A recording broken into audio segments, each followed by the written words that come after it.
Welcome to Pedro Bastos. Thank you so much for joining me, Pedro. How's life up in Lisbon? Thank you, my pleasure. Well, sunshine Lisbon for here around here and good weather, so life is good. It's normally a little bit better weather down here in the Algarve than it is in Lisbon, isn't it? Yeah, it is. And as you know, I do tend to go there quite frequently and to recharge my batteries. So Yeah, where do you come down when you come down here? You go to Cabanas de Tavira, don't you? Cabanas de Tavira, it's like my second house there. It's like a passion. Cabanas de Tavira has been. I've fallen in love with Cabanas de Tavira since 2015 or something. The one thing that always comes to mind when I talk about Cabanas is Noelio's restaurant, and that's It, apparently the best it, polvo octopus in the world.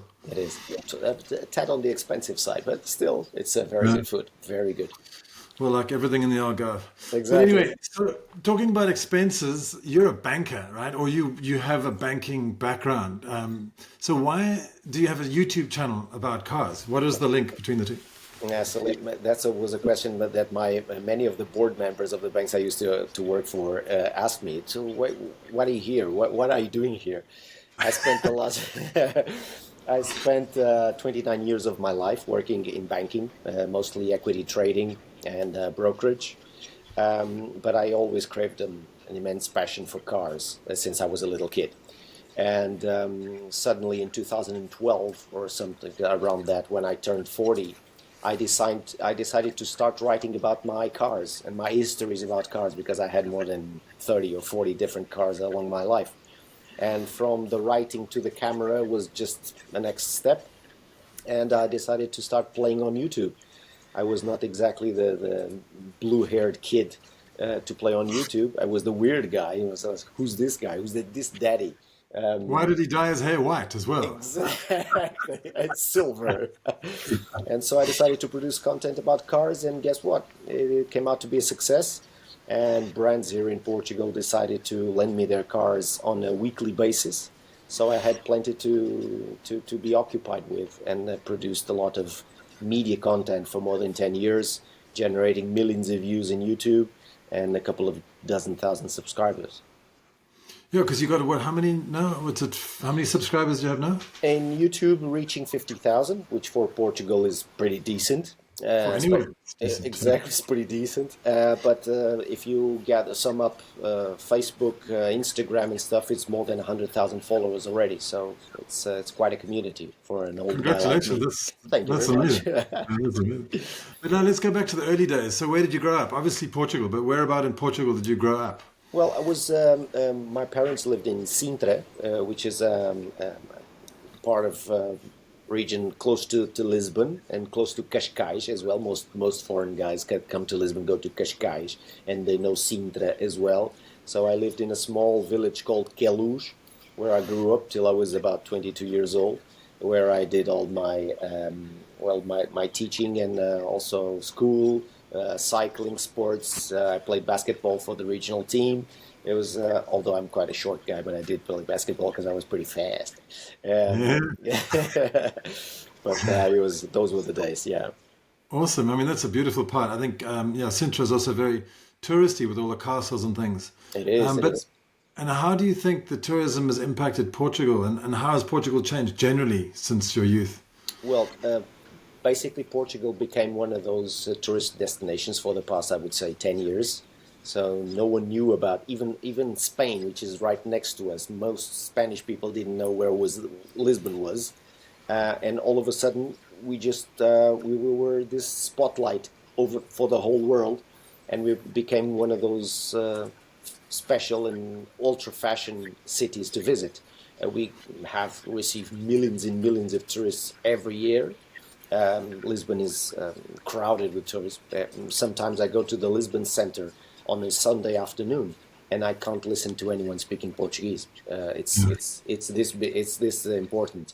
And you go Um, to a restaurant and people speak to you in English first before Portuguese, right? Yeah. I had a couple of complaints here already, myself complaining that I was sitting on a table and someone just comes up to me and say, "Can I take your order?" And I'm like, "What?" That Hey, that you would be used to. Que é isto? Are you kidding with me? I'm in my Yeah. country. Come on, speak my language. Mm. I always do this parallel. Imagine yourself being in Germany or France or Italy, and some guy comes in Portuguese at your table and says, "I posso já escolheram?" It's like people would just kick you out of the street in the meantime. But Portugal has evolved quite fast, I would say, especially in terms of, as we were discussing previously, in terms of infrastructure. The roads are fabulous. You can obviously Portugal is pretty small. It's like 1,000 kilometers from one end to another, and 200 kilometers from one side to another. But still, roads are very good. Although highways are very expensive for Portuguese standards, obviously. Taxis are cheap. Ubers are cheap. But I would say that in terms of local displacement and the way you get from one side to another, in terms of I would say speed, it's quite good. We have I've been seeing a lot more cars on the roads. I remember going to certain places to record a video, and there was no one there. And on the last 5 years, it's been like, where did these people come from? Cyclists, bikers, tourists in general. But yeah, I think Portugal has evolved on a very good way. It's kind of I usually I used to discuss with my friends in banking that used to work for other banks in London, Frankfurt, or stuff. And sometimes they were even surprised with the kind of technological advance that we had in our banking sector, in terms of highways and stuff like that. But it was, so I would say it's pretty advanced. We're looking good. Yeah, I know. It feels great to live here. It really is. It really is awesome. Yeah, But obviously, living here, we need cars, yeah. and I wouldn't describe you as a silver-haired YouTuber, just a silver-haired YouTuber. I mean, you're essentially a car consultant, right? Is that what Yes. you do on a daily basis? Yes, that's what I do.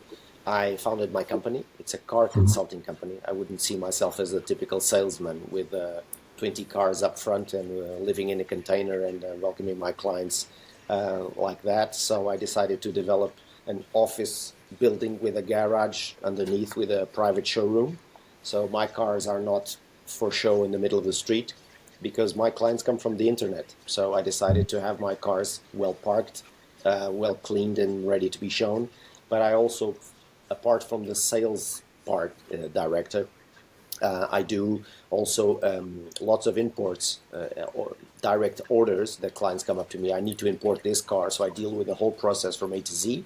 People don't have to bother with anything. I just deliver the car with Portuguese plates and washed up and vacuumed and shining. And the part of the consultancies is it's very important because sometimes people do need help because they are trying to buy a car. They don't know which car to buy, which engine should they choose, which fuel should they choose. And sometimes people come with an idea of buying a car that after speaking with them for 5 minutes, I realize that that car is not adequate for you. You're not going to like it. You're not going to enjoy it. You're buying the wrong car. And that's what I think is the added value that I can bring to my clients. And obviously, the red tape as well is mind-boggling for people who don't speak Portuguese, for foreigners who most of the guys who are watching this video, guys and girls who are watching this video, are foreigners. And I think that's a really, really difficult hurdle to overcome, is all these barriers, the bureaucratic barriers, like what tax got to pay there, why, and like we were just talking about a client that I referred to you, Yeah, and he had to pay 40,000 extra euros just to get his 25,000 euro Range Rover into Portugal, which is exactly. crazy. And then obviously you can suggest something which is a lot cheaper than that and a much better Exactly. solution. But Exactly. obviously we'll get into that in much more detail as we go through. Let's talk a little bit about driving in Portugal now. And the law, the Código de Estrada, is Exactly. created by the government. It's Exactly. administered by the IMT and it's enforced by the GNR. Is that right? GNR, Brigada de GNR. Trânsito. Si, So senor. when you see these guys with these white cars and with orange and green stripes and blue lights on top, if they're signaling and flashing behind you, you're in a problem. You Mhm. must have done something very wrong. They But also have, yeah, sorry. it's not, sorry, it's not just the GNR, right? There are other police forces around. Is that correct? Exactly, because you have this different authorities you have municipality police, municipal police. You have the general police, which is PSP, which is Polícia de Segurança Pública, like public safety police, and then you have GNR, which is the guys that do the part of the of the roads and the highways and stuff like that. Those are the Brigada de Trânsito. So you have different kind of guys, and even the guys that regulate the parking spaces are considered or equaled to police officers as well. Okay. So the Brigada Trânsito is actually a department of the GNR, is that right? Exactly. GNR is Guarda Nacional Republicana, and BT, it's Brigada de Trânsito, are the guys that are in charge for law enforcement on the road, basically. And often people will come into contact with those municipal police who are actually dishing out fines and parking in certain different towns, right? Exactly, that's it. The police municipal. Those guys are in charge of regulating parking. Basically that's it. Okay.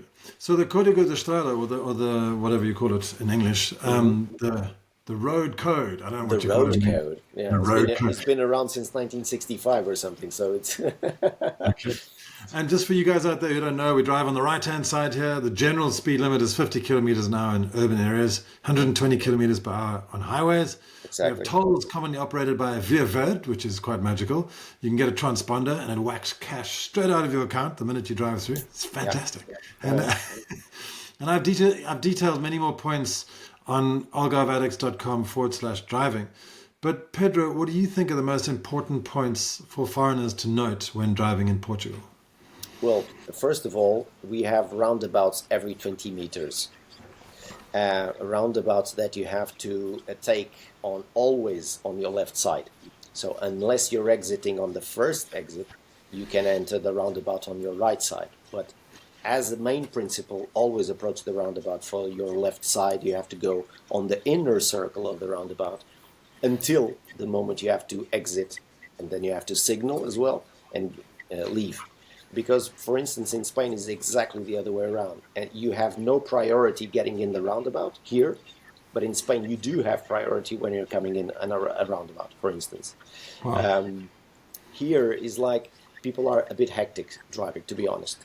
So they get in the roundabout by the right side or left side, no matter.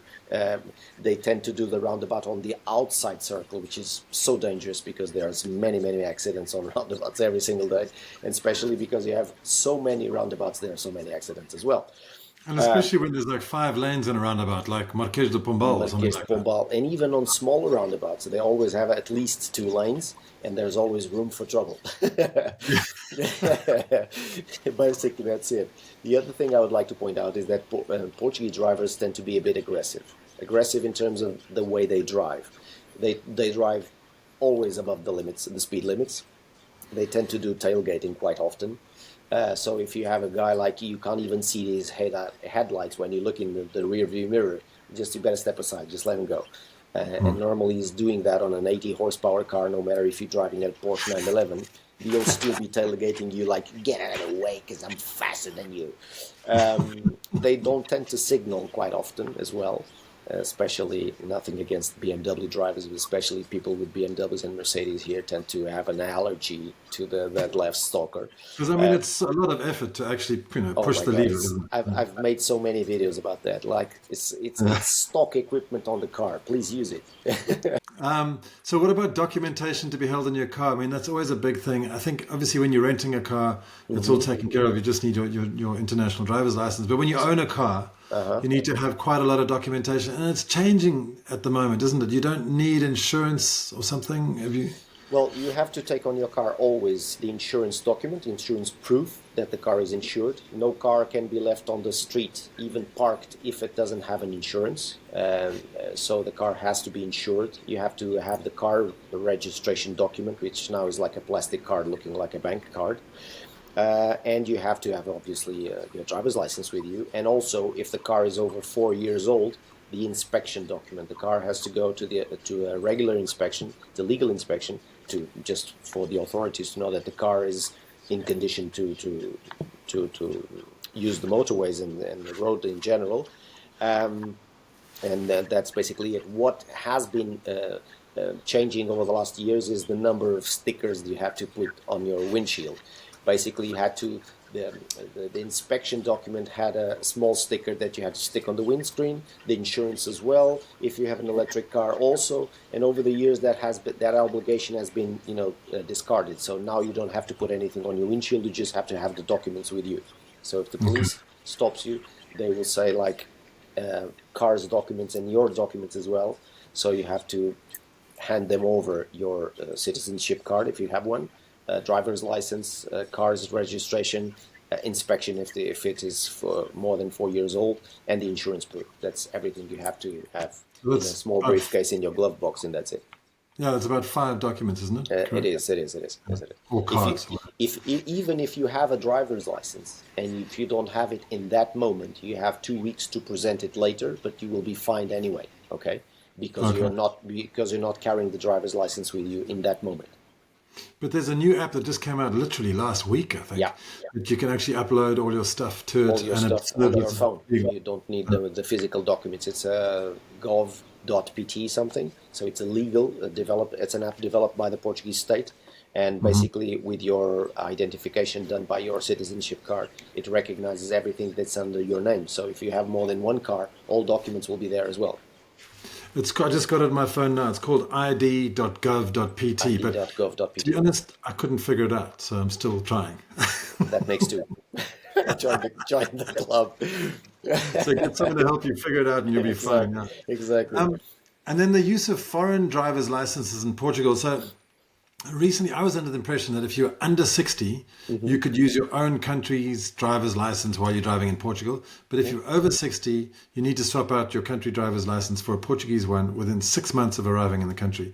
And that was something which just changed like a year or 2 ago. Is this true? I rechecked that information, and everyone has to have a Portuguese license plate if you're living here for more than 6 months. So no matter if you're 40 or 50 or 80, you have to have a Portuguese license plate. I just had a client the other day buying me a car here. The guy's English. He's moved to Madeira, and the first thing he had to obtain was a Portuguese license plate.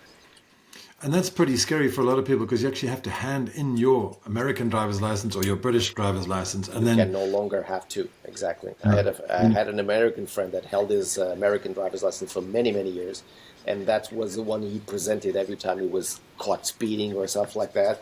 Because police just looked at his American driver's license and said, okay, you can go. Because they had no way of fining him or whatever. So, but now you have to hand over your original driver's license. Yeah, and when I did it, I was driving around on a piece of paper for 18 months, and I didn't have an actual driver's license. So it's a bit tricky when you go and drive in your own home country as well. So now it's obviously, because then if you go back home, it's like it's a piece of paper written in Portuguese. Exactly, yeah. And the police would be like, yeah. Exactly, I know. So that's a struggle, but they are, okay, so now let's talk a little bit about the third section, so types of cars in Portugal. You okay? Yeah, I'm good. Okay, I just got a bit of a bad noise, I'll have to cut that out. Yeah. Okay, so like for the third section of our chat, we're talking about the types of cars, taxes, and importing. So when you're buying a car, how are cars categorized here? Because there's a lot of different terminology here. There's like sedans, SUVs, monovolumes, and there's also plug-ins versus hybrids versus petrol. So can you just speak a little bit about what we got on the market here? Okay, so in Portugal, basically we have everything. And SUVs are the fashionable cars. Everyone wants to have an SUV. It's what I call nicely a non-purpose car, basically because they're heavy, they're big, they're not very fuel efficient. Did you say a non-purpose cars? Because I would prefer to have a station wagon instead of having a big SUV because it's a lot less fuel efficient. Normally maintenance costs are higher as well. But in Portugal, obviously, we have SUVs that for American standards would fit inside an American SUV. So we have an SUV can be a small car. Yeah. And just one quick point on the SUV is when you go for a Via Verde, which is the toll thing, my SUV was classed as number 2, whereas it's double the price of class 1. It's so unfair. It's so unfair. Yeah, so because these class 1s and class 2s are not related to the car's weight, what would be logical, because you have to pay more if you inflict a more consistent wear on the road. So because of the car's weight, no, they decided to make something completely stupid, to be honest, which has to do the height from the hood or the bonnet to the first axle can't be over 1.3 meters. And they just decided to clarify this and to benefit plug-in hybrids that are not considered to be four-wheel drive, real four-wheel drives. And so some plug-in hybrids pay class 1 because with the same engine, a normal combustion engine, that same car would pay class 2. We had some ridiculous things going on here because I remember Mitsubishi Pajero, one of those Jeeps, the 2.8s with an air scoop on the bonnet paid class 2. If you had the 2.5 with no air scoop, paid class 1. It was because of just that difference, you know. Yeah, but somehow my Renault Kadjar, I've managed to get class 1 on it. I don't know how, but it's normally classed as class 2, but I managed to get a class 1. I don't know how. With VVIR, normally. You have to, Yeah. you're granted a VVIR, you're granted with class 1 if you have VVIR. But SUVs are very common here. I would say that, and although we have 80% sunshine over the year, there are not many convertibles.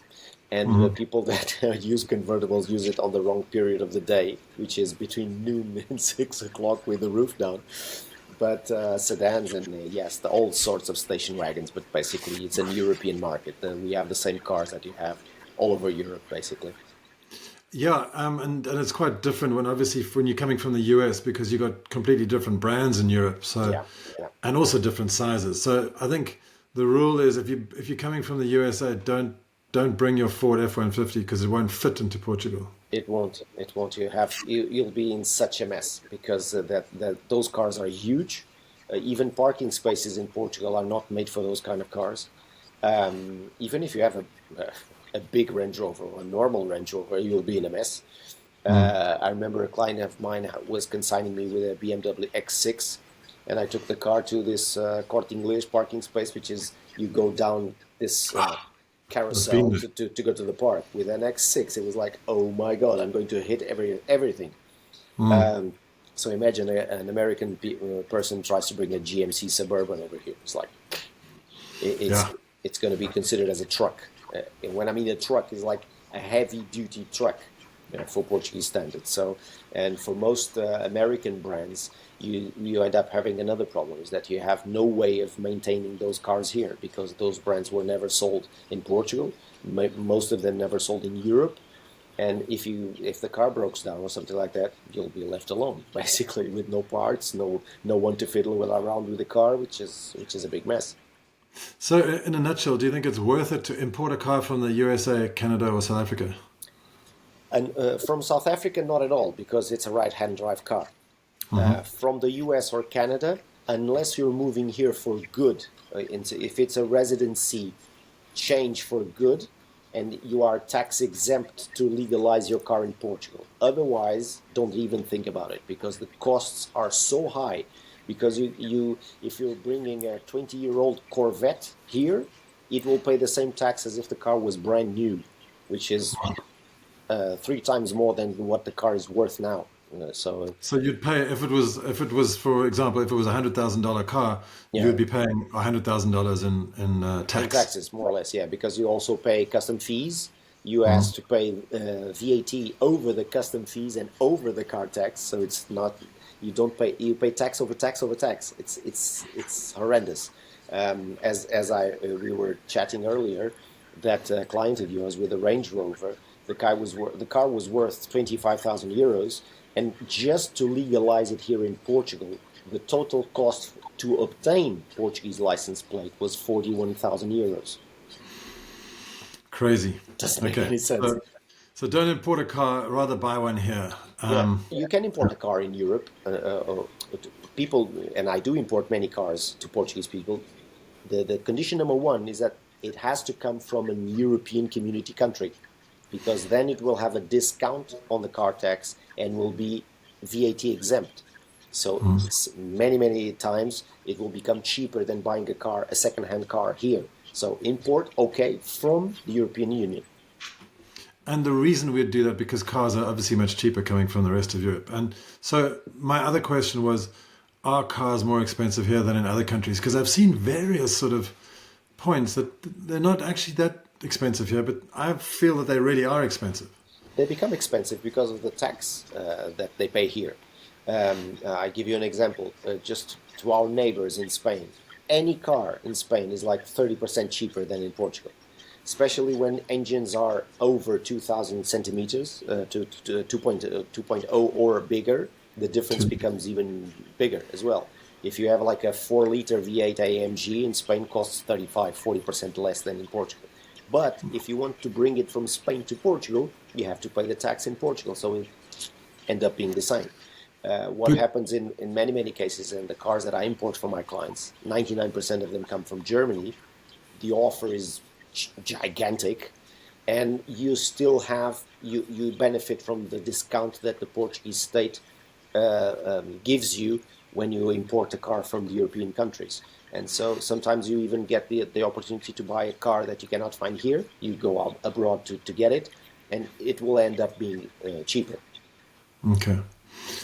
Okay, and just for general purpose, like what are the most popular brands of cars in Portugal? And do you buy these cars for everybody, or do you only focus on special cars? Popular brands are Peugeot, Renault, stuff like that.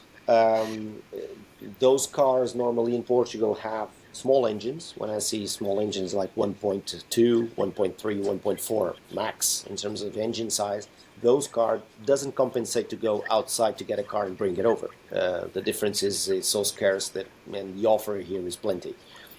So what compensates normally are bigger engines and premium brands, certain different models, and I do like to be with a foot on the exclusive side. So I like to bring the cars that you don't find here quite often.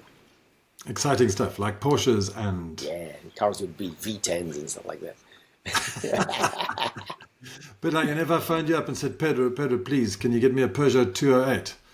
Would you say no? No, I can get you a Peugeot 208 for sure, but I won't be looking out abroad. I will be looking inside of the domestic market because the offer Sure. is more than Mm. sufficient. But personally, I think I'd rather buy from you than some used car salesman Thank you down the so road. much, and that would be wise of you. Well, this is because I know you, you see, yeah. So like and just for argument's sake, like importing a car, Mhm. what is I mean, if somebody really wants to do it, what's the simplified version of the process? Because I know it can get really complex and it can get held up in Yeah, various well, ways. the simplified process is you talk to Pedro Bastos, basically. You talk to me, and Brilliant. it's like I normally tell people because I remember the first car I imported to myself. I was still in banking and stuff like that, and the process is so complex. And if you have the unfortunate day of going to that service with the paper in hand, and the guy on the other side of the counter is in a bad mood, you're done. You're right. Mm. You're done. So normally I say to people, and this is a parallel that I established in my banking sector with my equity trading clients. I said, don't bother with anything. Just rest assured, I'll deal it for you. I'll take care of it. I'll take care for the whole process.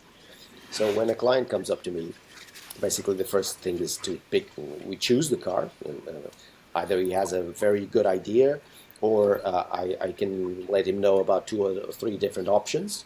Then my dealer in Germany, which is half Portuguese, half German, he speaks with the dealers over there. I only buy to dealers, never buy to private clients.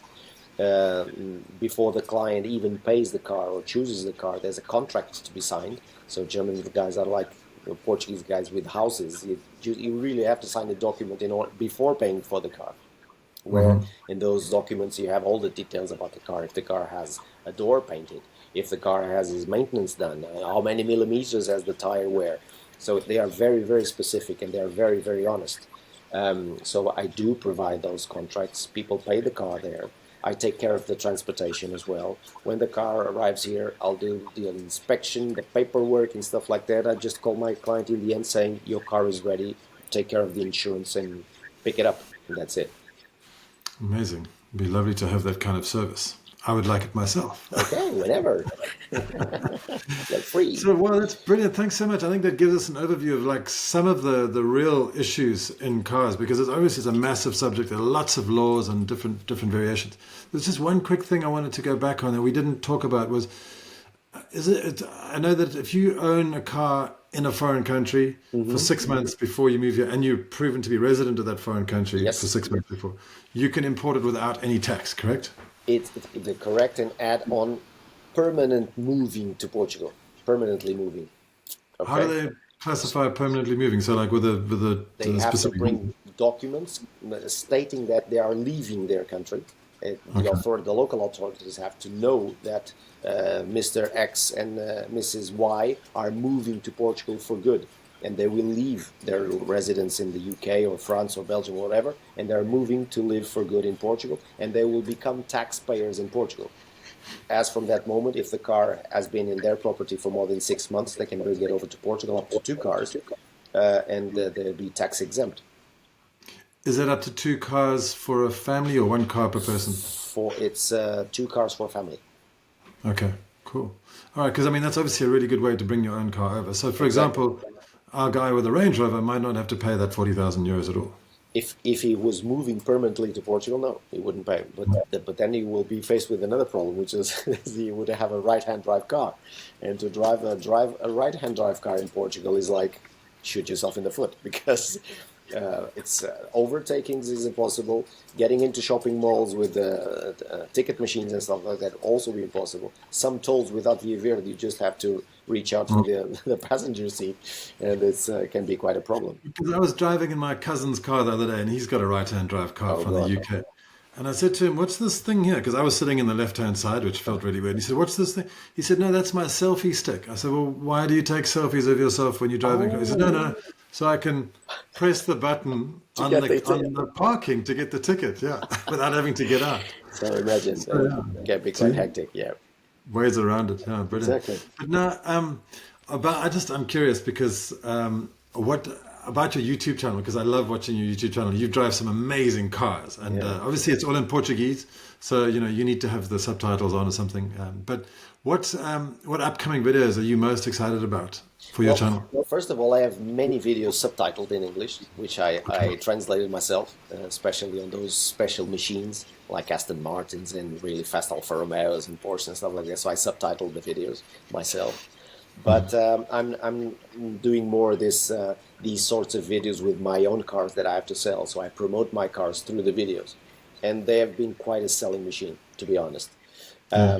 Yeah, because what's best instead of just looking at an ad with a couple of photos, you have to see the car moving and how it sounds, and when you're talking about a special car, that makes the whole difference, right? So I'm going to publish next Sunday a video just because of the ISV, the tax import here in Portugal, because recently there's been a lot of talking going on that the ISV is illegal for all cars that have been imported from 2021 onwards, because when you pay the tax, it has two components, the size of the engine and the CO2 emissions. And the discounts applied to those two items have been different. So Portuguese state has said, okay, we'll do a 30% discount on the size of the engine, but a mere 15% discount on the CO2 emissions. And the European community has said that's illegal. You cannot do that. Either you apply the same discount to both items or not. You have to do something. So this affects like 277,000 cars imported from 2021. So the state is facing like a possible return if this is approved of several hundred millions of euros. And so I'm publishing a video next Sunday just discussing and saying talking about this, and also point of view drivers on a TTRS going up Serra da Rábida that I would defy you to watch. TTRS, I mean the Audi TT. The Audi TTRS Plus Roadster, and on an Wow. epic and glorious day in Serra da Rábida with a soundtrack it's a 5 pot. It's And that unbelievable. is such a beautiful area as well, just near Setúbal. I remember going to that place the first time and like, wow, It incredible is. place It to is. drive. The views are Uh, amazing, amazing, amazing. And there you go again. 80% of the year, there's lots of sunshine, and the views are absolutely spectacular. Excellent. Well, I'm going to start watching your channel a lot more now that there's subtitles there. It's good for me to practice my Portuguese. Yeah. Okay, Well, okay. well, Pedro, hopefully you and I can make a real video in a Porsche one day soon because We that'll are be nice going to to do do ahead it. of We're this year. going to do it. Our objective is that one, and we'll have a chit chat while we're driving. Sounds awesome. Thank you so much for coming on. I really appreciate your time. Thank you so much for inviting me. All right. Okay. Cheers, Nick. Have a good one. Cheers. I'm just going to